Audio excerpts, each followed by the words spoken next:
Cabinet બેઠક મુખ્યમંત્રીની અધ્યક્ષતામાં આજે ગાંધીનગરમાં કેબિનેટ બેઠક મળશે, જેમાં બજેટ સત્રની તૈયારીઓ અને નવી યોજનાઓ પર ચર્ચા થશે.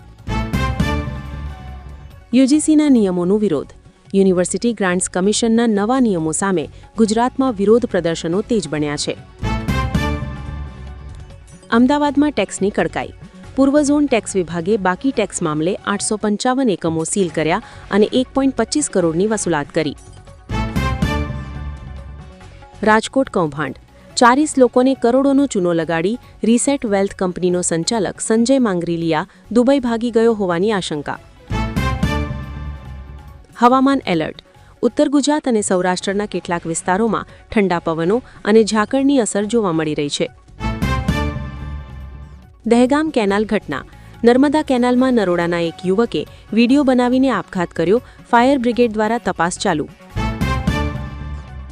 શાળામાં અકસ્માત. રાજકોટની ઉત્કર્ષ સ્કૂલમાં ત્રીજા માળેથી એક વિદ્યાર્થી નીચે પડાતા ઈજાગ્રસ્ત થયો. NCC rally.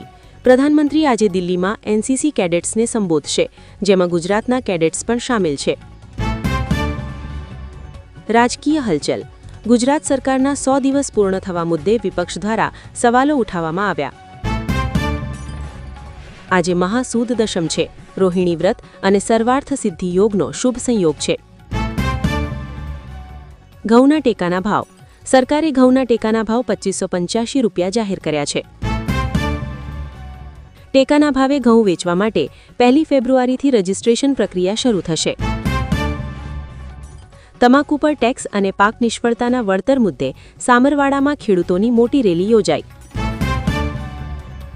મગફળીના ભાવ. કાલાવડ માર્કેટિંગ યાર્ડમાં મગફળીનો ઊંચો ભાવ 2030 રૂપિયા સુધી બોલાયો.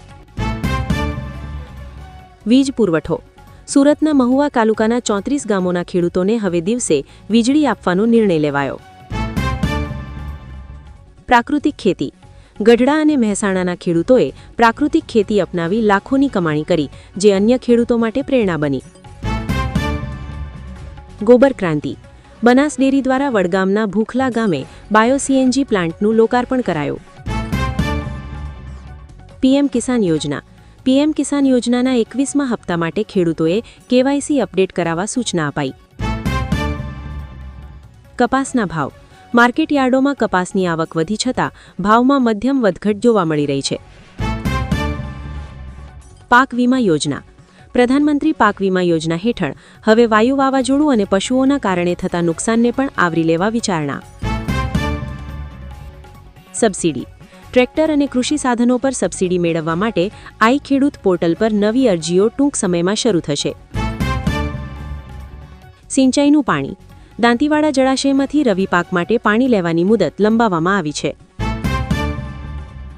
બજાર ભાવ. જીરું અને એરંડાના ભાવમાં આજે સામાન્ય સુધારો જોવા મળ્યો છે. ડુંગળીના ભાવ. સૌરાષ્ટ્રના યાર્ડોમાં ડુંગળીની પુષ્કળ આવકને લીધે ભાવમાં થોડી નરમાઈ જોવા મળી છે. Drone technology. રાજ્ય સરકાર ખેતીમાં ડ્રોનના ઉપયોગ માટે ખેડૂતોને ખાસ તાલીમ અને પ્રોત્સાહન આપી રહી છે. બાગાયતી ખેતી. ફળપાકોના વાવેતર માટે ખેડૂતોને રોપા અને ડ્રીપ ઇરિગેશન પર વધારાની સહાયની જાહેરાત.